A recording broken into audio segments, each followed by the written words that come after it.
Como han dicho mis queridos compañeros Gino y Renzo, vamos a hablar sobre la trata de seres humanos y vamos a analizarla pues, desde el punto de vista criminológico. Bien, en primer lugar, esto que ven aquí es un animal un poco feo, un poco desagradable. Es una rata topo. Las ratas topo son increíbles, son un animal que resiste el cáncer, son un animal que aguanta 20 minutos de oxígeno. Pero pues también tiene sus defectos, es un animal que esclaviza, es un animal que va a nidos ajenos, coge las crías y cuando son adultas las esclaviza, tiene esa costumbre, este animal. Y lo mismo le pasa a esta hormiga, que se conoce como Protomognathus americanus. He escrito el nombre abajo por si alguien, no sé si se ve, he escrito el nombre abajo por si alguien quiere buscarla, pero también tiene esa costumbre de ir a colmenas ajenas, hormigueros ajenos, y esclavizar a las hormigas que allí encuentra, o tras un conflicto con otro hormiguero, pues esclaviza a las que hayan quedado. Aquí les he puesto una foto de la abeja maya, pero quiero que se imaginen una avispa larga y muy fea, por eso no la he puesto, porque no quisiera herir la sensibilidad de nadie, es un bicho muy desagradable, pero que también tiene la capacidad de esclavizar a nada más y nada menos que arañas. Y luego, por otro lado, lo que ven aquí es el ser humano que también tiene esa costumbre, ya desde hace mucho tiempo, de esclavizar a las personas. Solemos decir que la esclavitud nace con los seres humanos en la edad antigua, con el tema de las guerras, cuando había una guerra y se cogían algunos supervivientes. Teníamos dos opciones, o los ejecutábamos o los cogíamos e intentábamos sacarles algún rendimiento, y por eso la explotación laboral se les obligaba a construir, a conrear o a cualquier cosa que permita sacarles un provecho. Esto se llegó a normalizar. Llegó un punto en el que esclavizar personas era normal. No todas las personas, normalmente personas que procedieran de según qué países, personas de según qué raza, aquello era normal. De hecho, el concepto trata de blancas, que a día de hoy todavía está bastante extendido y se sigue utilizando, procede de esta normalización, procede de que tratar o cometer este crimen con personas, con mujeres negras, era normal, eran personas sin derechos y a nadie le molestaba, pero cuando eran blancas sí se consideraba un crimen. De ahí el feísimo término de trata de blancas. No se decía trata de negras porque las negras, por desgracia, no tenían ningún derecho y a nadie le importaban, como indica Matar en su informe de 2004. Con el paso del tiempo, el ser humano ha ido mejorando y a día de hoy nos creemos mucho mejores que en el pasado. Creemos que hemos avanzado. Y, hombre, es cierto que hemos firmado muchos papeles sobre derechos humanos, entre ellos la Carta Internacional de Derechos Humanos, que en sus inicios pues, no era vinculante porque venía de una simple resolución. Y luego, por otro lado, algunos papeles más complejos como el Pacto Internacional de Derechos Civiles. Bueno, poco a poco hemos ido creando cultura de derechos humanos. Incluso hemos llegado a dar cada vez más relevancia, aunque aún les queda mucho camino, a los derechos sociales. Los derechos a la vivienda, al trabajo, a una vida digna, no a la vida, a una vida digna como tal, etcétera, etcétera, aunque aún están bastante debilitados. En el caso de la trata, también hemos mejorado, y en el caso de la esclavitud. En 1904 nos pusimos de acuerdo en hacer que se creó el Acuerdo Internacional para suprimir no cualquier tipo de trata, sino la trata de blancas. La trata de las mujeres negras y hombres negros a nadie le importaba. En 1904 eso seguía allí, nadie hacía nada. Afortunadamente, en 1921 se cambió este panorama y se adopta la Convención Internacional para reprimir la trata de mujeres y menores. Ya daba igual la raza. Poco a poco vamos avanzando. El problema es que llega un punto en el que no queda claro si esclavitud y trata son lo mismo. Autores como Doddridge o Campadú nos dicen que no tenemos que confundir otros términos y, sin embargo, muchos otros autores hablan de la trata como si fuera la esclavitud del siglo XXI. Yo coincido en parte con Doddridge y Campadú porque creo que la trata es más compleja que la esclavitud. La esclavitud suele relacionarse con algo laboral, una construcción, minería. Pero es que la trata es más compleja. Es que la trata incluye también la trata con fines de extracción de órganos, incluye también la trata con fines de explotación sexual, incluye también la trata con fines de mendicidad forzada. Es algo más complejo y por tanto soy partidario de considerar los conceptos que no son del todo equivalentes. A nivel científico, también hemos avanzado, hemos tenido bastantes avances. Las primeras evaluaciones científicas que tuvo la trata cometían el error de asociarla exclusivamente a la prostitución. Y con eso lo que conseguíamos era, primero, ignorar el resto de formas de trata laboral, trata con fines de extracción de órganos, etcétera, etcétera, una larga lista de etcétera, y al mismo tiempo criminalizar totalmente la prostitución. Luego vinieron algunos análisis de segunda generación bastante más avanzados, con una visión ya de vulneración de derechos humanos y enfoques desde la sociología, antropología, unos enfoques más complejos. Y a día de hoy la tercera generación ya analiza la trata con el máximo rigor que se pueda uno permitir, aunque aún podríamos discutir porque hay muchos papers y hay muchos análisis que siguen siendo bastante sensacionalistas, pero a día de hoy estamos analizándolo todo desde el prisma de la interseccionalidad, que es básicamente, en resumen, resumiendo mucho, tener en cuenta todas y cada una de las variables que inciden en la víctima, el victimario, en la trata, en el contexto, etc. Entonces, ¿a nivel científico hemos avanzado? Sí, hemos avanzado, y a nivel social también. La gente tiene más preocupación por la trata. Es cierto que consumen los medios de comunicación y que los medios de comunicación, como dicen Haynes y Lema, al final crean una imagen distorsionada, una imagen muy simplificada, pero al final no deja de ser una preocupación social creciente por el tema. Además de esto, además de esta mejora en lo que es la concienciación, como sociedad hemos mejorado mucho. La pobreza, comparada con antes, se ha reducido muchísimo. De hecho, hoy en día es muy difícil morir de hambre de forma natural. El problema es que hay mucha gente que muere de lo que se conoce como hambre artificial. Comida habría para todos. El problema es que el ser humano no reparte para todos. Y ahí es donde la gente muere de hambre, cuando el ser humano no reparte para todos, porque recursos hemos conseguido desarrollar de sobra para que nadie tuviese que morir de hambre. Entonces, ¿como sociedad hemos avanzado? Sí, hemos avanzado, pero todavía nos queda mucho, y a nivel político-criminal también. Hoy en día seguimos con una visión bastante punitivista de la trata, que ha hecho bien en el sentido de que ha acercado muchos códigos penales y muchas leyes penales. De hecho, también pues, la cooperación internacional ha aumentado bastante, pero todavía tenemos bastantes deficiencias. A día de hoy estamos basándonos en todo lo que es política criminal, o en gran parte en lo que es la Convención de Palermo, que es un texto que nos dice cómo tenemos más o menos que castigar este delito, en resumen. Pero tiene importantes deficiencias, como dice Gallagher, es decir, no nos dice ni siquiera lo que es explotación. Tampoco nos dice cómo tenemos que acercarnos a las víctimas concretamente, cosa que es súper importante. Entonces, en definitiva, sí, hemos avanzado, no estamos en la misma situación que antes, pero es totalmente insuficiente. Es decir, a día de hoy todavía tenemos sectores de la población que están totalmente desprotegidos, totalmente desamparados para la trata de seres humanos. Sí, probablemente yo no sea una víctima ideal. Yo formo parte de un sistema en el que estoy más o menos controlado, me muevo dentro de unos límites. Afortunadamente no tengo severas necesidades, pero hay sectores poblacionales que sí se ven expuestos a esto y se ven precisamente victimizados por la trata de seres humanos, que afecta principalmente a este tipo de personas de bajos recursos.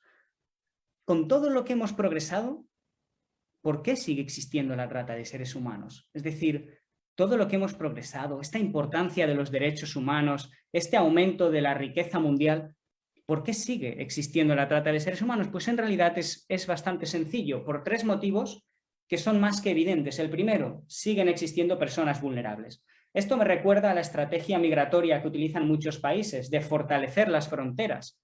Aquí el problema está en que la gente no migra por tus fronteras, migra porque tiene problemas en su país de origen, con lo cual, por mucho que endurezcamos las fronteras, el flujo seguirá existiendo. Es más, a veces lo único que conseguiremos es que la gente se desvíe, tome rutas más peligrosas y causemos más muertes. Pues lo mismo pasa con la trata. Al final, la vulnerabilidad sigue existiendo y no le atacamos porque es muy difícil. Es que es hasta utópico pensar en recomendar a un gobierno, oye, tienes que reducir las vulnerabilidades sociales, porque ya damos por hecho que no nos van a hacer caso, porque es muy difícil, etcétera, etcétera.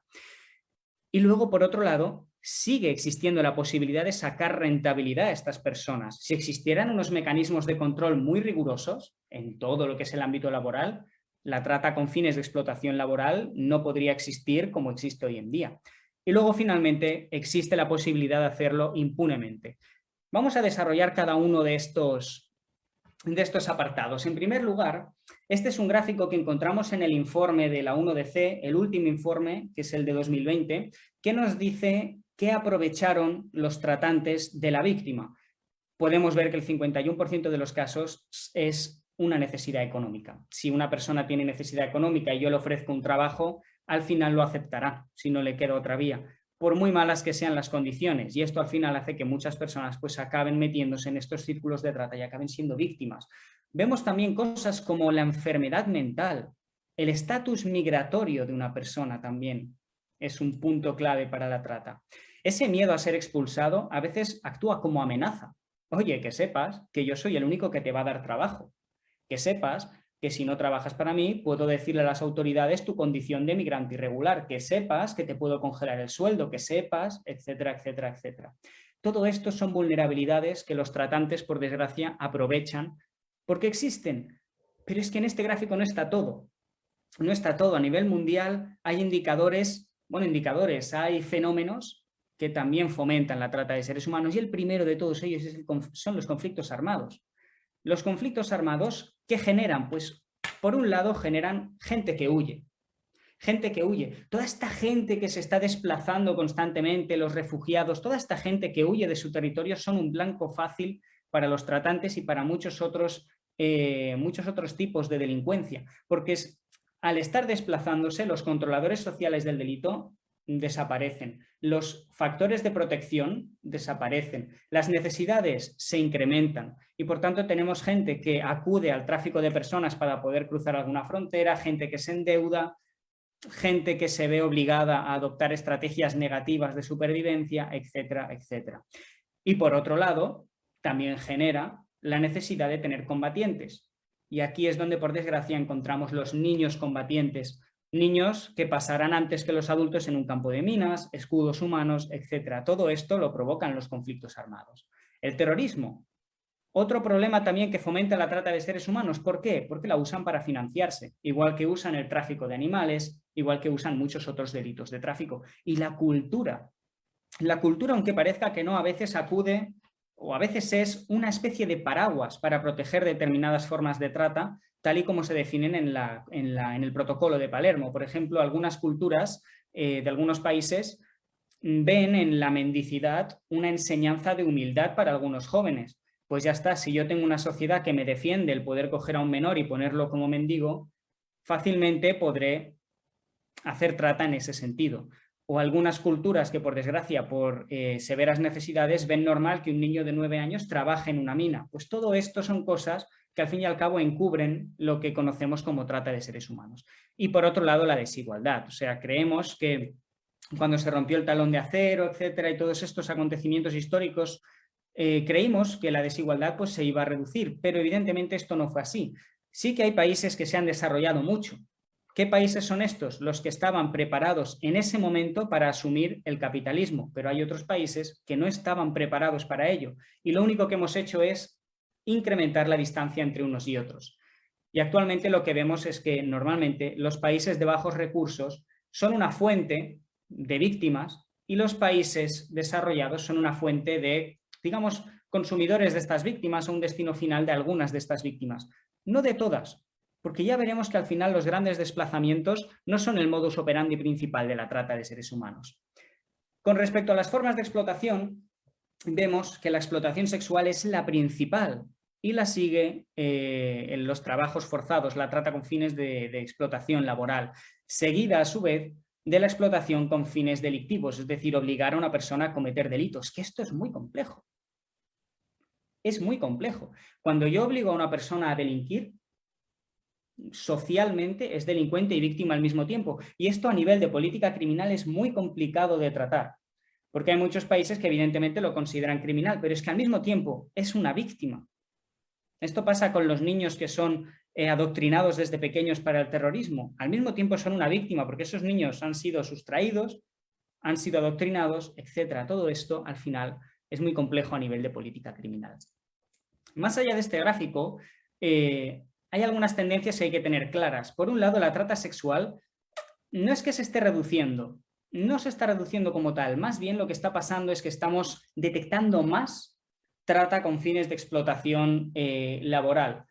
Si ustedes mirasen informes anteriores a este, el que yo les presento aquí es el de 2020, pero si viesen el de 2018, 2016, verían que el número de trata sexual aumenta, el número relativo, es decir, el porcentaje, y el de trata laboral va disminuyendo conforme más nos adentramos en el pasado. Pero es que a día de hoy ya no es así. Antes a lo mejor veíamos un 16% y tal, y hoy en día, ¿qué es lo que vemos? Pues volvemos atrás, un 38%. La trata con fines de explotación laboral está subiendo muchísimo, está subiendo. No es que se esté reduciendo la trata sexual, sino que comparativamente se está detectando cada vez más trata con fines de explotación laboral. Por otro lado, también la trata sexual, que es la más detectada, es la más estudiada. Y yo siempre he tenido esa pregunta de si la detectamos más por el hecho de que la conocemos más. De hecho, si se descargan 10 artículos al azar, estoy seguro de que más de 5 hablarán solo de la trata con fines de explotación sexual, porque al final es lo más extendido y de lo que más se habla. Entonces yo no sé si se detecta más porque es la más estudiada o si realmente es la más común. Lo que dicen los datos es que es la más común, pero no podemos descartar que se detecte especialmente más porque es la que más se conoce. La trata laboral, que es la que busca explotar laboralmente, presenta también otras tendencias. Después veremos un mapa y vamos a ver que es especialmente presente en aquellos países pobres. Aquí podemos aplicar una frase relativamente famosa que dice que el sexo es para ricos. La trata con fines de explotación sexual veremos que está súper extendida en países ricos. Y la trata con fines de explotación laboral veremos que está súper extendida en países más pobres. Esto lo veremos enseguida porque en la siguiente diapositiva hay un mapa. Al mismo tiempo, la trata laboral es difícil de detectar porque se aprovecha de sectores que normalmente aíslan al trabajador. El sector pesquero, la minería, el campo. No están en una empresa, allí en un edificio, en la ciudad principal. No están allí precisamente esos trabajadores. Por eso, detectarla no es cada vez más complicado, es complicado de por sí, desde el principio hasta el final. Y por otro lado, la trata criminal, que yo la llamo así, pero me refiero a la trata con fines de explotación criminal, es decir, obligar a alguien a delinquir, es muy difícil de detectar sin confesión. Si la persona no confiesa que delinque porque le están obligando, es muy difícil. Y es muy difícil que la persona confiese, porque mientras que el tratante de algún modo me está dando dinero, el país que quiere que confiese no me ha dado ninguna oportunidad y probablemente si soy un migrante irregular me quiera expulsar. Entonces, esa creencia en la víctima de trata a veces hace que no se quiera acercar a las autoridades y es algo totalmente comprensible por ese miedo, ese temor que tiene la persona. Como pongo aquí abajo, la forma de explotación cambia en todo el mundo. Como pueden ver, teñido de rosa están los países donde la trata con fines de explotación sexual es la principal y teñidos de azul están los países donde la trata con fines de explotación laboral prima. Aquí pueden ver, podríamos analizar el mapa entero, pero quisiera destacar sobre todo lo que es el norte de África porque tiene una peculiaridad que no se repite en ninguna otra región y es la barrita marrón. Ese 40% marrón no está en ningún otro lugar y es la trata con fines varios, es decir, mendicidad forzada, delincuencia forzada, todo lo anterior unido, todo lo que no sea trata laboral y trata sexual. Aquí pueden ver más o menos lo que he dicho, los países pobres cada vez tienen más trata laboral y los países ricos tienen mucha sexual y poca laboral, con la excepción de algunos países europeos. Al final esto es algo donde no podemos generalizar porque cada país es un mundo y es único. Aquí podemos ver la tasa de condenas y vemos que cada vez va en aumento y creemos que por ello la impunidad se está reduciendo. Recuerden que he dicho que uno de los motivos de la trata es que aún se puede actuar con impunidad. Pero es que aún quedan muchas cosas, porque por un lado, por mucho que estén aumentando las condenas, seguimos detectando cada vez más casos. Entonces están aumentando. Y por otro lado, amenazando a la víctima, haciéndole chantaje, aprovechándonos de la corrupción de las autoridades, que es un facilitador increíble para muchísimos delitos y es algo con lo que hay que tener mucho cuidado. Aprovechando lo que he dicho antes de la cultura, aislando a la víctima. Bueno, hay muchas formas al final de conseguir cierta impunidad. Todo lo que ven aquí, esta lista, cada uno de los ítems que he puesto aquí son elementos que se pueden aprovechar, incluidos los vacíos legales y las diferencias entre países, que gracias a la cooperación internacional cada vez vamos reduciendo más. Pero al final vemos eso, vemos que hay muchas formas de lograr bueno, de evadir, ¿no?, lo que es la sanción. Aquí vamos a ver ahora qué tipo de personas son las que sufren la trata. Podemos ver, se lo he redondeado abajo, que cuando se trata de algo sexual normalmente son mujeres y niñas, y cuando es laboral normalmente son hombres y niños. Evidentemente hay hombres en lo sexual y mujeres en lo laboral, pueden verlo en los porcentajes, pero mayoritariamente tenemos esa distribución a grosso modo, ¿no? Hay que decir que el perfil adulto predomina sobre el perfil de los menores, aunque, nuevamente, habría que mirar territorio por territorio, pero a nivel general el perfil adulto predomina sobre los menores. Pero de estos hay varias cosas que hay que decir, y es que cada vez detectamos más. Concretamente detectamos más niños que niñas últimamente, cada vez detectamos más niños, y nos damos cuenta de que los niños son víctimas de trata de forma desproporcionada en países pobres. Imaginémonos como en los países ricos están protegidos y en los pobres no. ¿Vale? Imaginémoslo así muy simple, pues algo así es lo que pasa más o menos. En los países pobres es donde los niños más sufren la trata y en los países ricos no tanto, o al menos no son nacionales de esos países las víctimas, sino que proceden de esos países desafortunadamente más empobrecidos. Los niños suelen ir a explotación laboral, como he dicho, y las niñas a un perfil más sexual, pero también son las víctimas principales, los menores, de lo que es la mendicidad forzada. Y también otros tipos de trata, como la delincuencia forzada, también allí tienen una presencia bastante importante. Como he dicho, aquí hay que filtrar por territorio, y si nosotros miramos el territorio vemos como efectivamente hay un poco de todo en el mapa, pero desgraciadamente el mapa no dice con qué proporción se encuentran niños y adultos. Lo que sí nos dice la UNODC es que en los países ricos se detectan muy poquitos niños en comparación a los países pobres. Yo quiero destacar aquí lo que es el oeste y el sur de África, porque allí vemos una amplia presencia de menores y en todos los casos es azul, es decir, es explotación laboral al final. Y luego Centroamérica, junto con el este de Asia, son los países donde estamos viendo niñas de color rosa. Es donde más víctimas menores tenemos en trata de explotación sexual, tanto el centro de América como el este de Asia. Y por otro lado, algo muy importante de las víctimas es su estatus migratorio. Los migrantes constituyen un porcentaje muy importante de las víctimas, sobre todo en Europa Occidental, Oriente Medio, Asia y algunas otras regiones. Aunque las víctimas nacionales cada vez se están detectando más. De hecho, hay un mapa a lo largo de la presentación en el que se ve con qué porcentaje se encuentran víctimas nacionales y extranjeras. Y lo que se ve, si ustedes miran los informes del pasado, es que las nacionales poco a poco van aumentando. Hay una limitación aquí que mencionaré después, pero lo que vemos es eso. Y el tipo de explotación que padecen los migrantes depende nuevamente del género que ellos tengan. Y finalmente, para ir terminando, ¿cómo funciona la trata?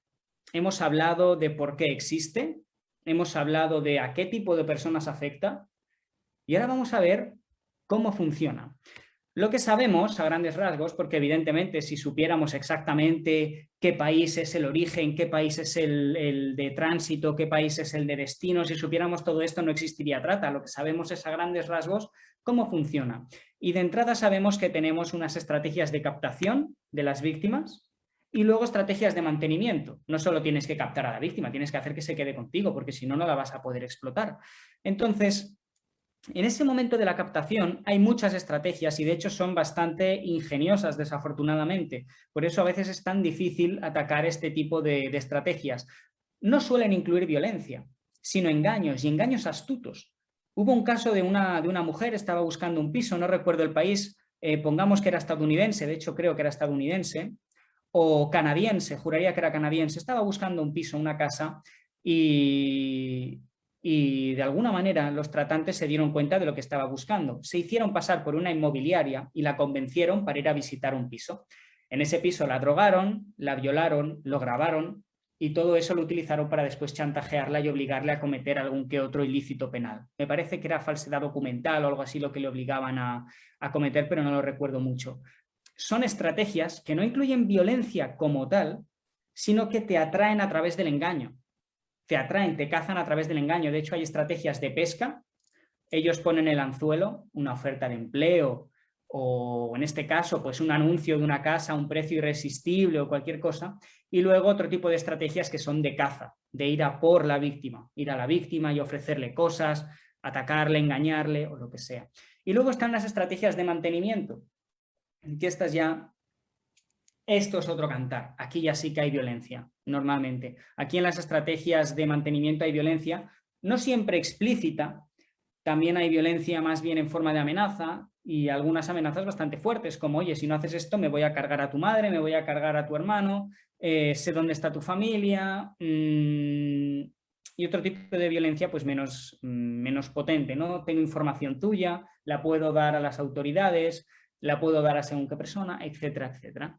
Estas son las dos estrategias que normalmente utilizan. Sobre el perfil del tratante, el tipo de personas que cometen estos delitos, sabemos que mayoritariamente son hombres, pero aquí hay un matiz muy relevante. Estoy seguro de que saben muchos de ustedes que la mujer suele delinquir mucho menos que el hombre. De hecho, cuando miramos cifras, la diferencia es apasionante, es una diferencia increíble. En este delito, las mujeres tienen un porcentaje bueno, representan a unas cifras muy superiores a las del resto de delitos en comparación con los hombres. El porcentaje de mujeres penadas es muy superior al de otro tipo de delitos. Y el motivo nos lo da la teoría de la conversión. Muchas mujeres, que son las víctimas principales, como hemos dicho antes, se convierten en tratantes. Y esta es una de las teorías que intenta explicar por qué puede pasar esto, pero es que en algunos países, en algunas regiones como Asia Central, alcanzan el 80%. Es una barbaridad, no lo veremos en prácticamente ningún otro delito esto. Y hay otros donde más o menos se equiparan las cifras de mujeres y hombres delincuentes. Lo que sí sabemos es que cuando miramos los datos de detenciones en los países de origen, donde se procede al reclutamiento normalmente, los delincuentes son nacionales y tenemos un porcentaje de mujeres importante. No siempre mayoritario, no siempre equitativo, pero importante. En cambio, en los países de destino, ser nacional o extranjero más o menos está en un 50% y ya son los hombres los mayoritarios. Esta es una diferencia que también puede apreciarse en los roles que adopta la mujer cuando pasa a ser tratante, que normalmente se encarga de lo más básico dentro de lo que es la red de trata, que es captar a la víctima y hacer estas operaciones más, digamos, de bajo rango. Todas las formas a través de las cuales podemos llevar a cabo la trata han sido catalogadas por distintos autores de maneras muy ingeniosas. Yo he traído aquí dos, que son las que me parecen como más representativas, que son la propuesta de la 1DC y la propuesta de la Comisión Nacional de Derechos Humanos. La 1DC nos habla de que podemos tener el tratante individual, una persona que se lo monta de forma ingeniosa y lo consigue hacer, una unión oportunista entre personas que tienen los mismos objetivos y dicen, oye, pues mira, vamos a colaborar de forma puntual. Otro tipo de trata más empresarial, que es la más potente según la 1DC y la que es mayoritaria, y luego otro tipo que la denominan gobernadora, que es especialmente violenta, especialmente intimidante, etc. Y según la Comisión Nacional de Derechos Humanos, tendríamos tratantes de nivel 1, nivel 2 y nivel 3. Los tratantes de nivel 1 son familias pobres que se ven obligadas a prestar a sus hijos, a vender a sus hijos. El nivel 2 son pequeños grupos de delincuentes y finalmente el nivel 3 ya serían grandes organizaciones como por ejemplo Supreme Confraternity en África, en la región de África Occidental, Europa. Además, tenemos también empresas legales involucradas y luego muchas veces tratantes que son familiares de la propia víctima.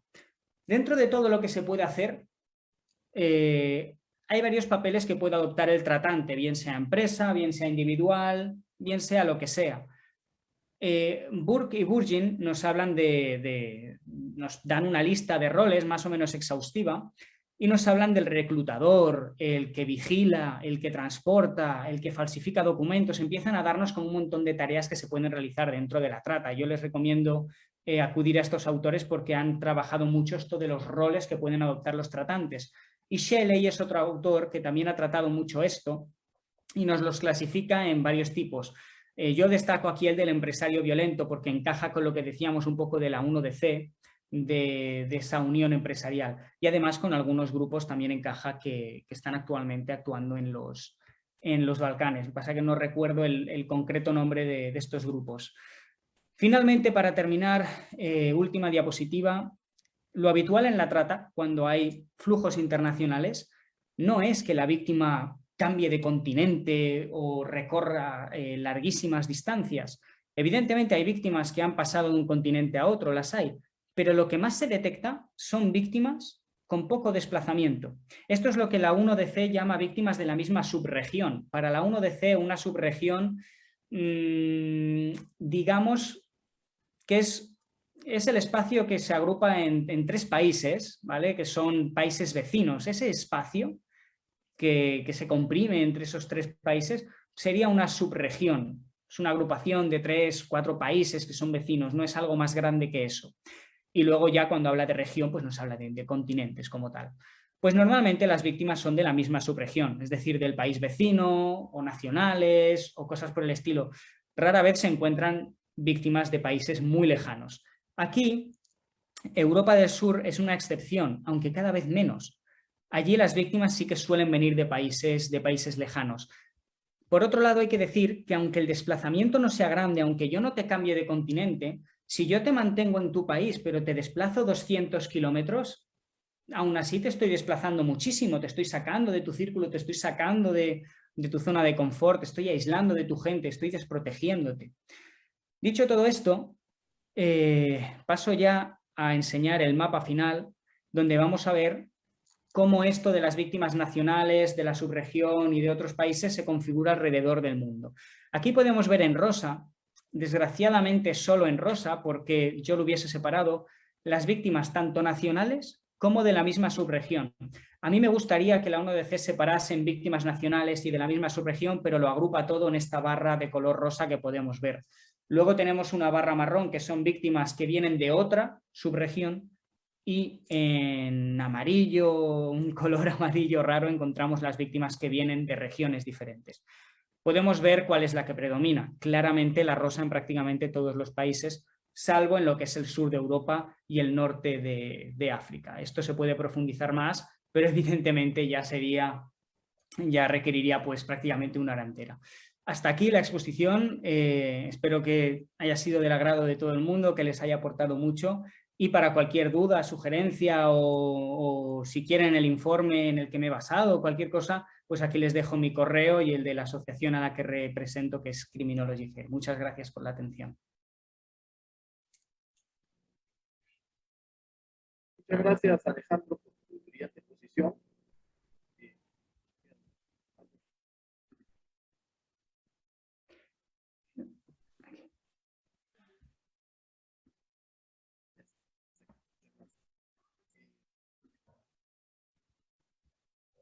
Vale. Todas las personas que nos están acompañando. Perdón, Renzo, no se te escucha bien. Sí, oigo mal a Renzo. Sí. ¿Ahora me escucha mejor? Sí. Sí. Sí, algo mejora. Les pido a las personas que nos están acompañando en la plataforma de Zoom, que si quieren hacerle alguna pregunta a Alejandro, ¿no? Por favor puedan utilizar el chat de la plataforma. Tu audio está defectuoso. Sí, no sé qué pasa, se oye... Ahora se va perdiendo la voz y entrecortando también. Sí. Pero bueno, lo que Renzo nos quiere manifestar es que los participantes pueden ir haciendo sus preguntas a mano alzada o escribiéndolas en el chat. Mientras tanto, yo voy a ensayar una interrogante, además de, en primer término, felicitar a nuestro apreciado compañero Alejandro García por esta verdadera lección de criminología aplicada para el crimen que ha tratado, y sobre todo haberlo hecho de la manera como nos tiene acostumbrados, con una sencillez elocuente y magistral verdaderamente, muy transparente, muy clara y muy precisa. Así que por eso te agradecemos, Gracias, Chino. Alejandro. Una pregunta que se me ocurre es que, en verdad, desde mi punto de vista, la causa de este crimen es fundamentalmente económica, ¿no? Porque aun cuando existan otros objetivos, propósitos, el sustrato es económico. De lo contrario, no habrían víctimas tan propicias para este crimen. Entonces, en ese sentido, se me ocurre deducir que en lo que es el continente europeo, este delito no escala un gran nivel en las tasas de criminalidad. ¿En qué lugar se ubica a nivel continental, a nivel europeo? Bueno, por ejemplo, en España no es en absoluto el delito mayoritario. Aquí en España, si miramos la cifra de condenas, no la cifra de prisión, sino de condenas, vemos muchas lesiones, muchos delitos de la salud pública, delitos del patrimonio. Y si miramos prisión también, muchos delitos de drogas, muchos delitos, pero concretamente penados por este tipo de delincuencia, hay relativamente pocos desde mi punto de vista, relativamente pocos. Claro, el problema es este, ¿no? La detección. Al final, llegar a detectarlo y considerarlo como tal es muy complejo. Y coincido con lo que has dicho del dinero. Al final, lo que quieren es sacarle rentabilidad. Hay algunas legislaciones que precisamente exigen el ánimo de lucro para considerar que se trata de seres humanos, pero hay otras que no. Por ejemplo, la española lo considera una simple agravante. Se puede hacer trata sin ánimo de lucro, cosa que a mí me parece un poco extraña, porque al final siempre se busca sacar rentabilidad, ¿no?, a la persona, pero sí que me parece un elemento fundamental. Eso y la necesidad económica de muchísima gente. Volviendo al tema de las sanciones, aquí en España, no, ya te digo, no, al menos en España, en otros países europeos tendría que consultarlo actualizadamente, de forma actualizada, pero sé que no es el delito mayoritario ni mucho menos, ni mucho menos. El problema puede estar en la detección, que si bien los sistemas se van sofisticando, aún se nos escapan algunas cosas. Claro, o sea, la cifra negra debe ser enorme, ¿no es cierto? Sobre todo en países europeos en donde hay una gran ola migratoria o de turismo, digamos, seducidos por un clima de libertad irrestricto. Por ejemplo, en París, ¿no? Que es cosmopolita ahora, hay muchos migrantes que han tejido redes de este tipo de crímenes provenientes de los Balcanes, como tú has dicho, ¿no es cierto? Y que aprovechan de la inadvertencia de algunas jóvenes turistas, ¿no?, para poder secuestrarlas y de allí dar inicio a todo este largo proceso de la trata. Aquí en el Perú, y es probable que en algunos países de la región tenemos trata, pero con fines de explotación laboral, ¿no? Y es más, la finalidad sexual, por ejemplo, o es muy poco significativa o inexistente. Como tú bien describiste al señalar el mapa, esto más se da de Centroamérica para el hemisferio norte, ¿no? También tiene que ver un rasgo que es muy vinculado con las estructuras económicas, un rasgo cultural, ¿no es cierto? ¿Por qué? Porque la forma de reclutar y mantener, más de reclutar, es a través del engaño. Entonces, a personas con una cultura premoderna o con niveles de instrucción bajos, son presas fáciles de un engaño, ¿no? Sobre todo un engaño muy artificioso, muy bien elaborado, ¿no? Sí, yo, de hecho, hablando de trata con fines de explotación laboral, hay algunos artículos que apuntan al desconocimiento de muchos trabajadores de sus propios derechos como causa de la trata. Esto al final, claro, si un trabajador ni siquiera es consciente de lo que le está pasando, que de hecho es un problema en la trata, a veces la no consciencia de la condición de víctima no deja de ser un facilitador.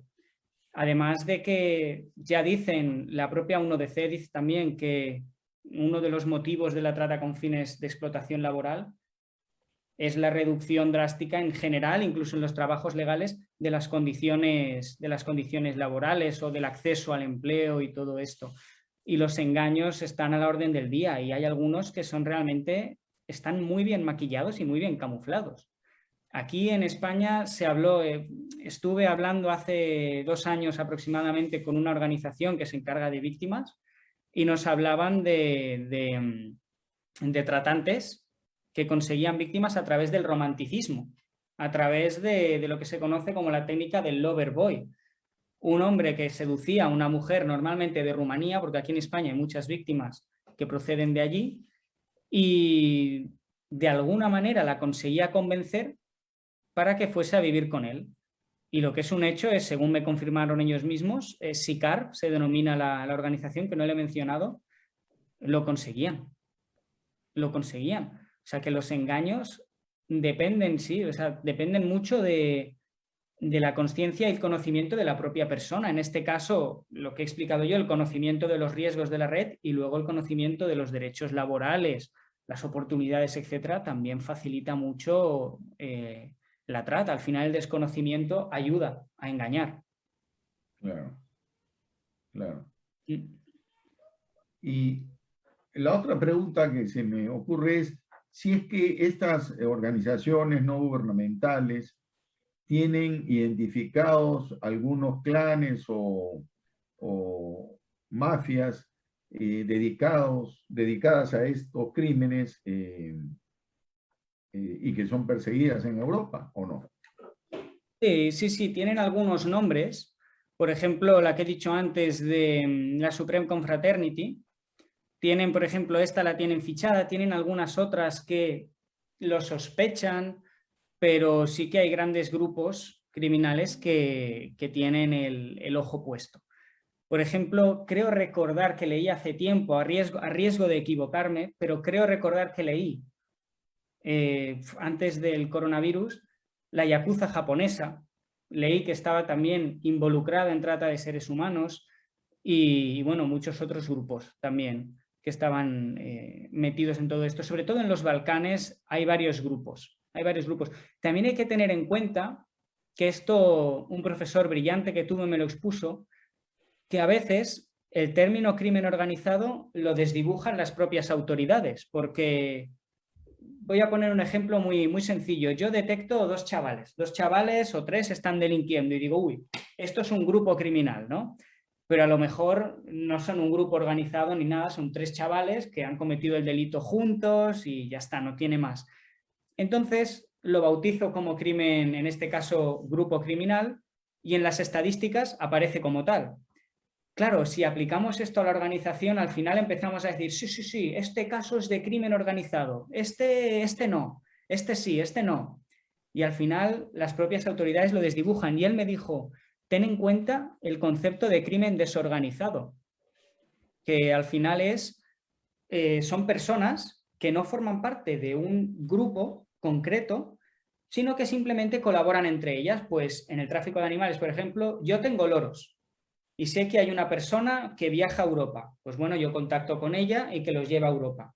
No formamos parte de un grupo, pero tenemos un interés que es común. Y a mí me viene bien que los lleve a Europa, pero si no es él, será otro. No tienen de esto. Y ese profesor me lo dijo, dice, ten muy en cuenta ese concepto. Porque al final las estadísticas se construyen en base a un concepto que, bueno, crimen organizado me dijo que se han contado más de 300 definiciones de organización criminal. Incluso hay una definición que decía, el crimen organizado es todo lo que la gente defina como tal. ya me imagino al autor desistiendo de crear una definición, una definición exacta y rigurosa, ¿no? Sí, efectivamente, concurrimos en esa idea, pues no, ese es el poder del discurso, ¿no? De las definiciones y las etiquetas que se ponen. Renzo, creo que hay... Sí, ahora se me escucha mejor, ¿no? Sí. Ya, Sí. qué bueno, sí, ya me había dado cuenta que había puesto otro micrófono, no el que no, lo había conectado mal. Ya, a ver, dice, hay una pregunta de Omar Villanueva, dice, respecto, debe ser, ¿no?, a la explotación sexual, ¿existe alguna estadística entre la detección de estos delitos y la legalización de la prostitución? Por ejemplo, en el Distrito Rojo de Ámsterdam, ¿no? Y respecto a la explotación laboral, otra pregunta, ¿no? La razón principal por la que sucede sería por razones económicas, pues es bastante extendido el pensamiento, cualquier trabajo es bueno. Pues respecto a la primera pregunta, yo creo que aún no hay una conclusión cerrada. Tengo un artículo, lo tengo guardado, si me dejas por aquí el correo te lo enviaré gustoso, que lo analizaba y creo recordar que estaba a favor de la legalización y decía que ayudaba a reducir la trata de seres humanos. Te lo enviaré. Y luego, por otro lado, aquí quería hacer otra pequeña aclaración porque no quedó del todo bien explicado y quiero aprovechar ahora para explicarlo. Sobre la relación entre legalizar la prostitución y la trata, sabemos que hay una relación estadística. Aquellos países que la han legalizado parecen tener más índice de trata que los que no lo han hecho. La cosa es que esta relación estadística nadie ha podido demostrar que sea una relación causal y por tanto no hay todavía una conclusión cerrada sobre el tema. Todavía hay opiniones de diversos tipos. De hecho, hay muchas voces críticas contra la metodología de estos estudios que afirman que allí donde se legaliza la prostitución la trata de personas aumenta. Y hay otros estudios que lo que dicen es que independientemente del número de casos detectados, la gravedad y su violencia debería reducirse porque es mucho mejor la trata en ese sentido que la trata cuando ocurre, digamos, en la clandestinidad. Al fin y al cabo es un tema que todavía a día de hoy no está cerrado. Sin embargo, aquí hay otro problema y es que la problemática en torno a la prostitución no se agota en estas dos opciones, no es una dicotomía entre prohibicionismo y legislación, legalización, mejor dicho. Va más allá de esto, hay varias posturas, tenemos el abolicionismo, el prohibicionismo, el reglamentarismo y el regulacionismo, ¿no? Son cosas totalmente diferentes al fin y al cabo. Lo que dicen algunos autores, como por ejemplo Kempadú en un artículo que sacó en 2012, dicen que lo más interesante político-criminalmente es el regulacionismo. Y hay gente que dice que para acabar con el problema lo que hay que hacer es castigar al cliente. De todos modos, no hay que caer en la confusión de trata igual a prostitución. Trata es una cosa y prostitución es otra. Parte de la prostitución es trata, pero no toda la prostitución lo es. Y parte de la trata es prostitución, pero no toda la trata lo es. Porque también tenemos laboral, también tenemos de órganos, también tenemos de mendicidad forzada, de delincuencia forzada, etcétera, etcétera. Hasta aquí la aclaración y os dejo continuar con el vídeo. Debo decir que a la persona que le dije que le iba a mandar un artículo que defendía que allí donde se han legalizado los casos, la prostitución se reducían los casos de trata, el artículo no decía bien eso, más bien hablaba un poco de cómo se reducen los efectos nocivos, ¿no? Y también una pequeña crítica hacia las metodologías que antes he indicado. Dicho esto, dejo que continúe el vídeo. Lo de la razón económica es un incentivo muy grande. Al final, toda persona cuando sale de su casa o cuando quiere hacer una actividad, lo que está buscando es la economía, ¿no? Recibir dinero. Entonces, es un incentivo siempre, tanto para la trata con fines de explotación sexual como para otros tipos de trata. Aunque no sea mientras se ejercita la actividad, sí lo es en el reclutamiento, aunque, como he dicho, muchas veces en el reclutamiento hay engaño. Y hay gente que no sabe que va a acabar siendo explotada sexualmente, piensa que va a acabar en una empresa o va a acabar en algún lado, no saben que el fin es sexual, no ya de explotación, sino sexual en sí. Entonces, el incentivo económico puede funcionar en algunos casos, pero no nos olvidemos también de que el engaño está en otros. Ya te digo, si me dejas el correo, te enviaré el análisis aquel que yo creo que lo analiza bastante bien y era extenso, Y respecto a la otra pregunta ese es el correo, ¿no, Alejandro? Respecto a la legalización de la prostitución. Sí, me lo voy a apuntar. Yo te quería hacer una pregunta, Alejandro, ¿no? Respecto a este tema de trata de personas. Aquí en Lima, no sé si en España, en la ciudad donde estás ocurre, vemos a menudo que hay niños que en la calle piden dinero, ¿no? O están vendiendo productos. Muchas veces solos, ¿no? Otras veces acompañados de mayores que se puede presumir que son sus padres, ¿no? Y eso lo vemos todos los días en realidad, o sea, es muy común, ¿no? Y yo alguna vez me detuve en una esquina a mirar, ¿no? Cómo era la dinámica de esto, ¿no? Y advertí que en realidad estos niños son explotados laboralmente, porque las personas que parecen sus padres a veces los alquilan a los niños para que cumplan esa función, o muchas veces no hay ni siquiera un adulto supervisando a los niños y los dejan ahí y después los vuelven a recoger para ver cuánto ganaron y supongo que en un lugar los harán dormir y los tendrán, ¿no? Ahí secuestrados, ¿no? Porque además están privados de su libertad porque simplemente son explotados, ¿no? No sé si en España pasa lo mismo, pero lo que me sorprende en el Perú es ver que eso es un delito que ya se ha normalizado, porque los policías pasan por ahí, ¿no? Y miran, ¿ok? Y a veces hay un policía que está dirigiendo el tránsito ahí al costado y los niños están ahí vendiendo, o sea, como que en esos aspectos ya la fuerza de la costumbre delictiva ha vencido al Estado, porque lo están mirando y no hacen nada al respecto. ¿Qué opinión eso te merece, no? ¿Y cuál es la explicación de que se pueda llegar a ese punto, no? De ya permitir ese crimen a vista y paciencia de todos, y estamos hablando de la capital de un país como es Lima, ¿no? Sí, aquí con respecto a lo primero, en España se ve también, a lo mejor no tanto.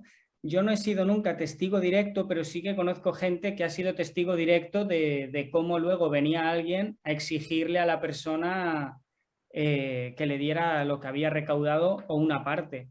Pero sí, también sucede y lo de la normalización es muy triste. Yo creo que en cierto modo se relaciona con cuando estudiamos la cultura policial y miramos un poco los valores que imperan en la policía, hay muchos análisis que nos dicen que hay cierto pesimismo de, ostras, yo detengo a la persona y luego me la sueltan porque no hay prueba suficiente o algo así. Y yo, una de las cosas que intuyo que pasa aquí es esa, es que la dificultad de probar que realmente es un caso de trata hace que al final los agentes incluso desistan si no tienen pruebas tácitas, pruebas directas o una confesión. Que claro, en el caso de los niños, es que un niño es muy manipulable. O sea, yo a un niño le digo, ten cuidado que la policía te quiere matar, o ten cuidado que la policía te quiere... Y el niño se lo va a creer. Y le puedo decir lo que sea. Entonces, cuando se le acerque una autoridad, el niño dirá lo que yo le haya dicho que diga, a no ser que salga un poco de ese patrón. Pero claro, los niños son muy vulnerables y hay familias que desgraciadamente no tienen otra opción que incluso vender al niño o cederlo, o algunas culturas de algunos países africanos que lo ven eso como una lección de humildad, una lección de humildad que es posible dar y que es lícito dar y al final ese es un poco todo el motivo, ¿no? Hay una familia que o bien vende al menor o bien lo abandona, porque ya vimos uno de los gráficos que hay en la presentación, que quien quiera se la envío también gustoso, decía eso, que las familias totalmente desestructuradas y los menores abandonados formaban parte, creo recordar que con un 12% la primera y un 10% la segunda más o menos, de los factores de vulnerabilidad de los que se aprovechan los tratantes.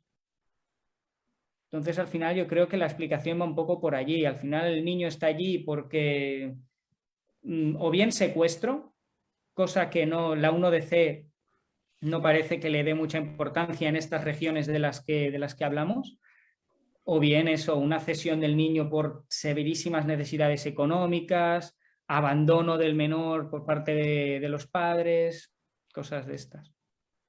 Claro, y habría que añadir que aparte de esas variables, ¿no es cierto?, de diferente índole, hay una constante, que es la inoperancia del Estado, su desinterés y apatía por resolver y abordar de una manera seria esta problemática social, ¿no? Solo este crimen confirma, una vez más, como lo hace cada uno de los crímenes existentes, la realidad fenomenológica y problemática de las conductas criminales y que son un problema comunitario, no son un problema individual, trasciende a la figura del tratante, de la víctima y de todos cuanto estén en el entorno, ¿no? Entonces, parece que la constante es la apatía, la inoperancia del Estado, ¿no? Como tú has señalado. Sí, tienes toda la razón. Ay, perdona, Renzo, te corto. No, como que lo que dice el doctor también confirma lo que dicen los teóricos neorrealistas de izquierda, ¿no? O sea, al decir que sí existen delitos y que lo más preocupante es que no solamente lo cometen personas vulnerables, sino que las víctimas también son personas vulnerables, ¿no? Entonces, hay tanto los criminales son personas que tienen carencias, pero también las víctimas, y eso ya no le interesa al Estado, porque son pobres y los pobres no reclaman, ¿no? Entonces, que ellos vean cómo pueden arreglársela, ¿no? Es más, yo diría, no con temor a equivocarme, pero de repente sospechando de que el Estado puede decir, bueno, pero al menos así se ganan la vida, pues, ¿no? O sea, si bloqueamos esta vía ilícita, ¿de qué van a vivir esos niños? Al menos tendrán una comida, ¿no? Entonces, que trabajen pues desde pequeños, ¿no? Porque, como dice el doctor Gino, o sea, la otra realidad sería que el Ministerio Público salga, porque hay fiscalías de prevención del delito, que salga la policía, pero ¿a dónde se llevan a esos miles de niños que van a recoger, ¿no? ¿A qué sitio, a qué albergue los llevan?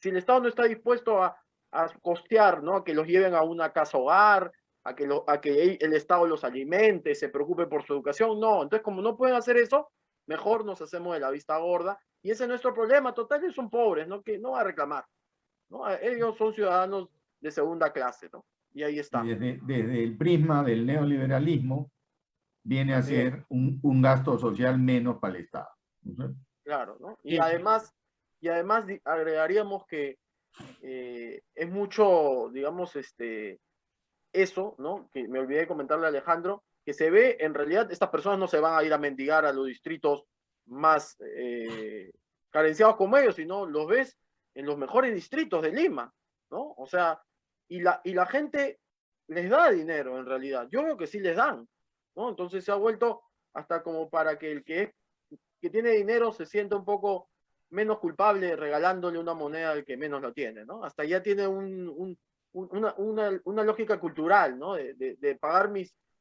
culpas, ¿no? Así te doy lo que me sobra, pero te doy, ¿no? Y déjalo aquí, ¿no?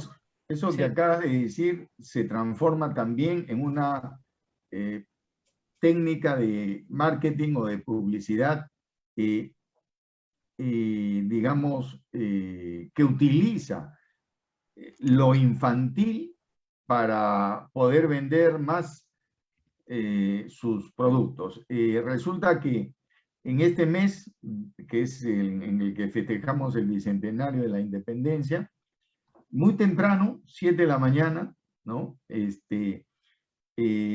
la avenida Ferrero, ¿no es cierto?, se coloca, por la Universidad Agraria de La Molina, se coloca una señora y un señor vendiendo astas y banderas. Pero mi curiosidad fue tal que un día, a 10 para las 7, mientras yo hacía ejercicios, me percaté que bajaban de un auto a dejarlos, bajaban ambos, bajaban un coche de bebé. Dije, caramba, qué lástima, un bebé en pleno invierno, a esta hora, ¿no? 10 para las 7. Y comenzaron a bajar las banderas y las astas y las bases de cemento, y mientras colocaban las bases en el camino de tierra, ponían las astas encima del coche. Y dije, pobre bebé, ¿por qué le están poniendo eso? Bueno, se fue el auto, pusieron todas las astas con sus banderas y encima del coche pusieron sus chompas, frazadas por el frío que hace. Quiere decir que en el bebé no había en el coche no había ningún bebé, sino que lo tienen allí todo el día para que los automovilistas, al ver el coche, digan, hay un bebé allí todo el día, pobrecito, le voy a comprar algo. ¿No es cierto? Entonces, Claro. eso deriva en publicidad con esa temática.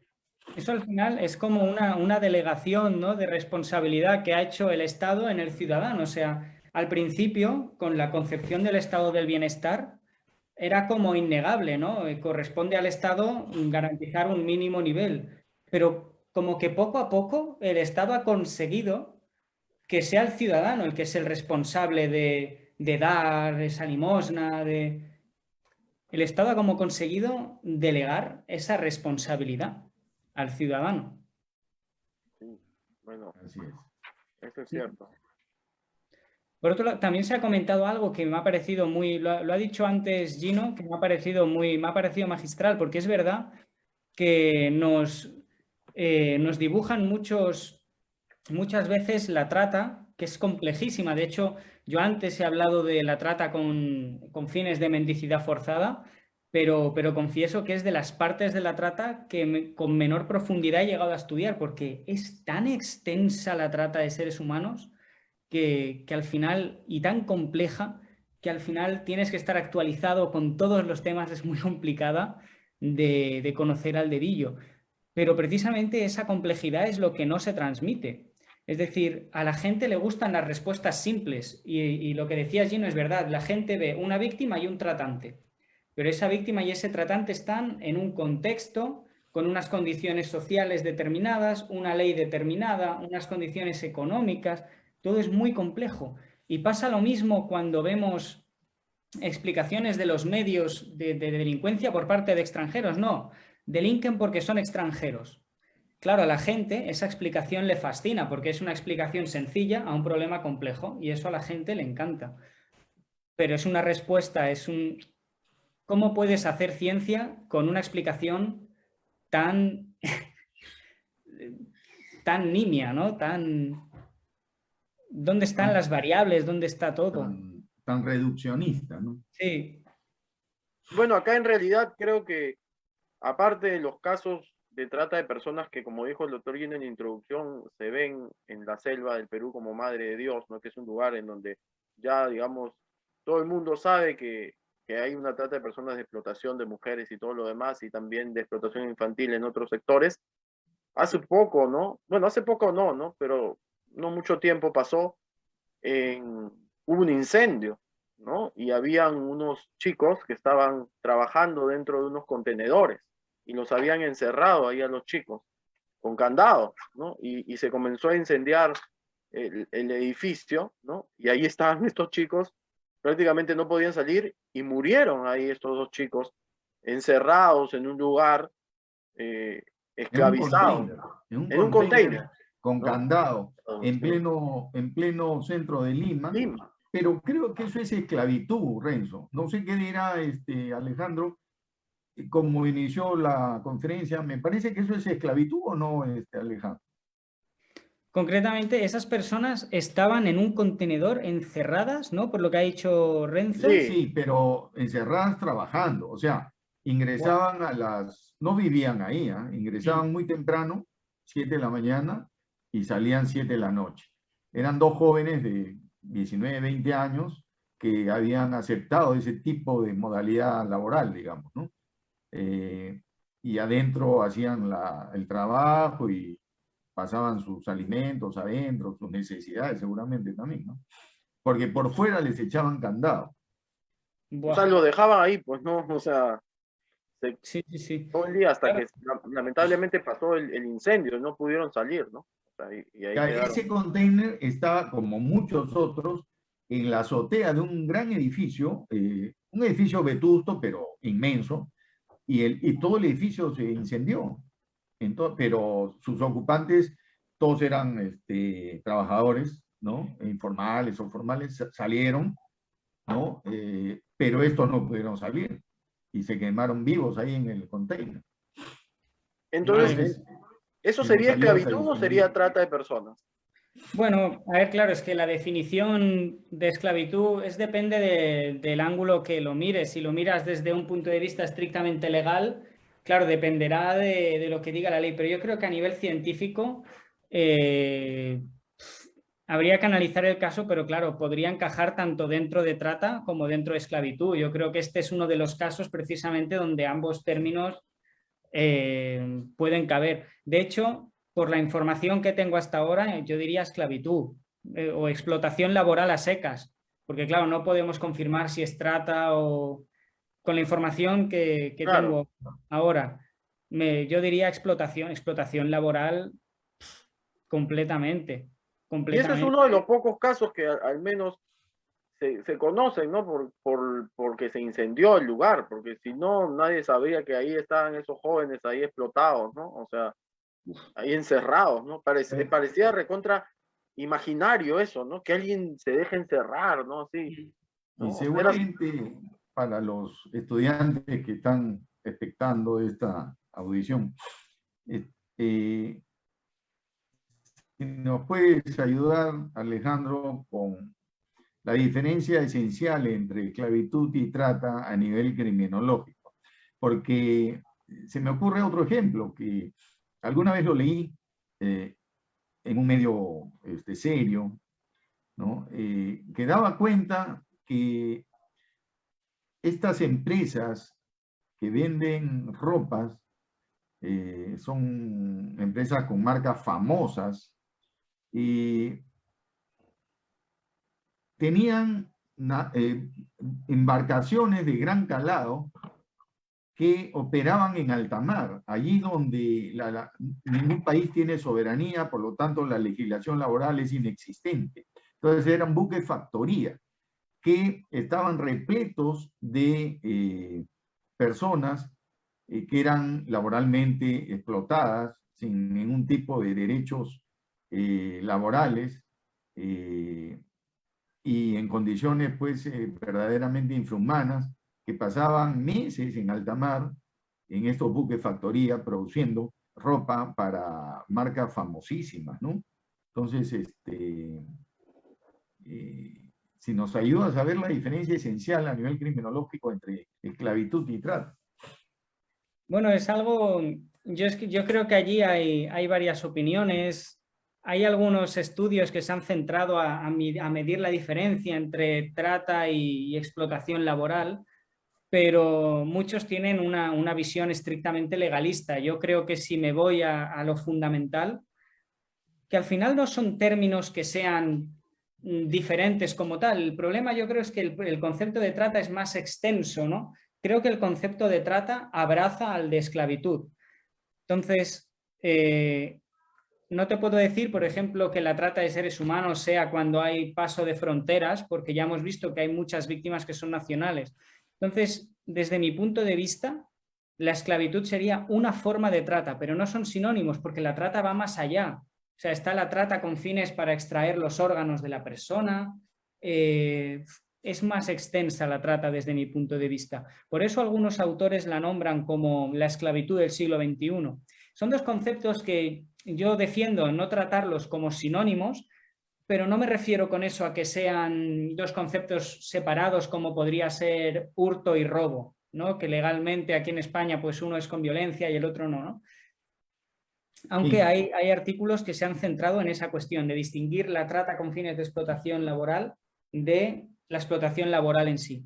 Aunque desde mi punto de vista le daba una visión estrictamente jurídica, no tan criminológica.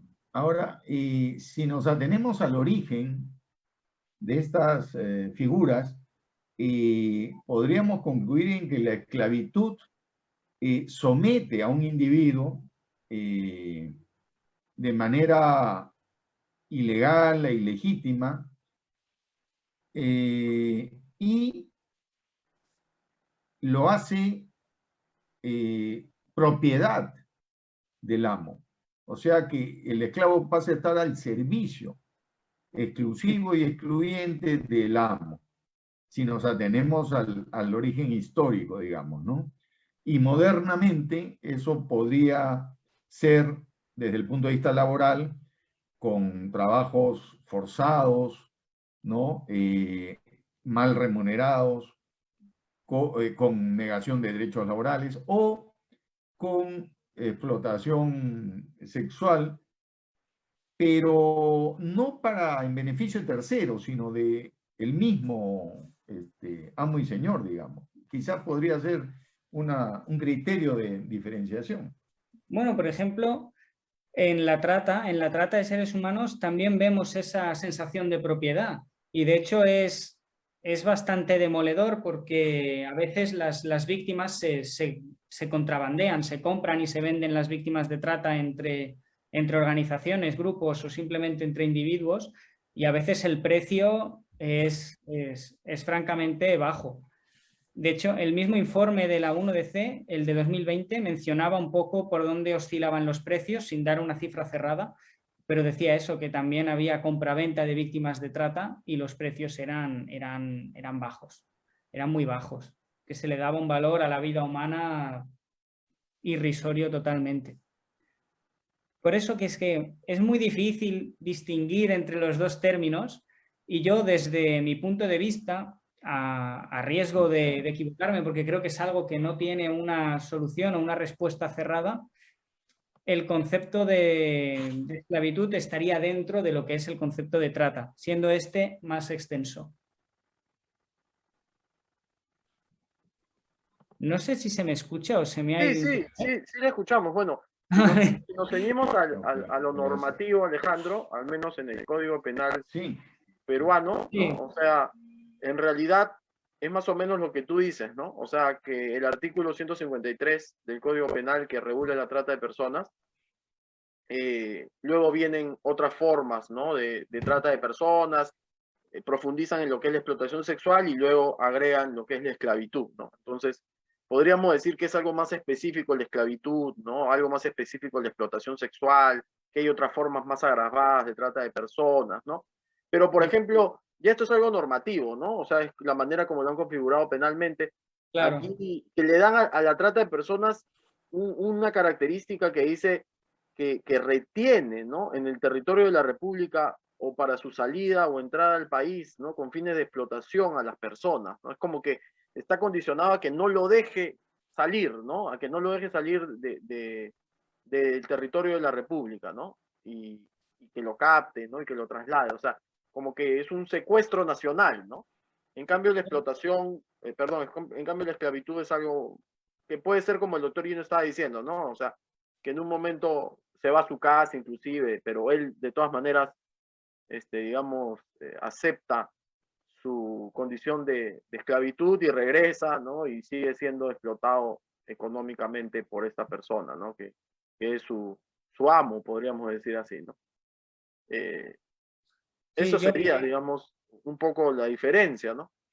Al menos legalmente en el código peruano, ¿no?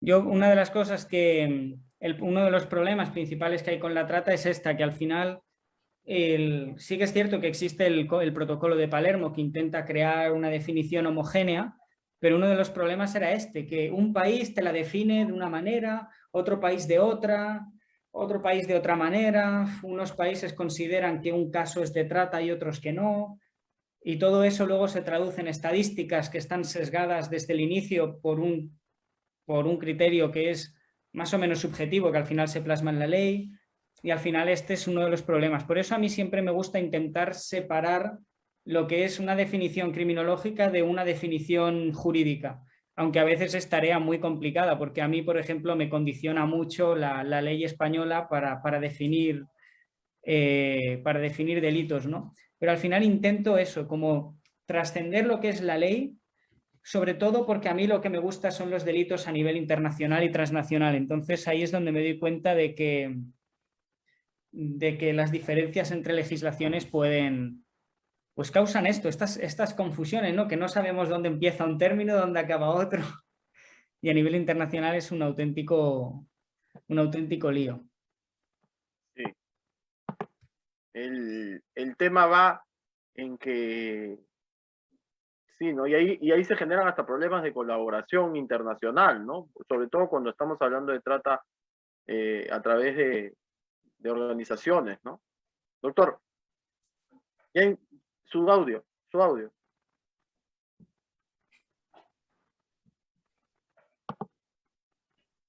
Sí, lo que pasa, lo voy a poner como anfitrión un ratito.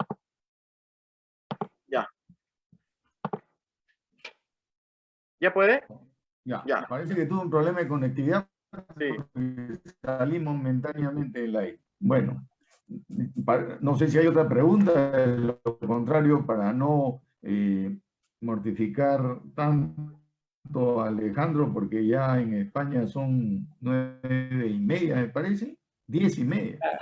Las 10:30 de la 11, noche. las 11:20. Ahora sí que es de Las noche. 11 de la noche. Ahora sí que es ahí después.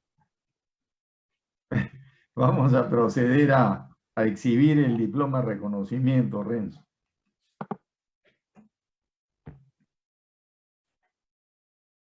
Porque nosotros no practicamos la esclavitud en ninguna de sus formas, ¿no? Bien.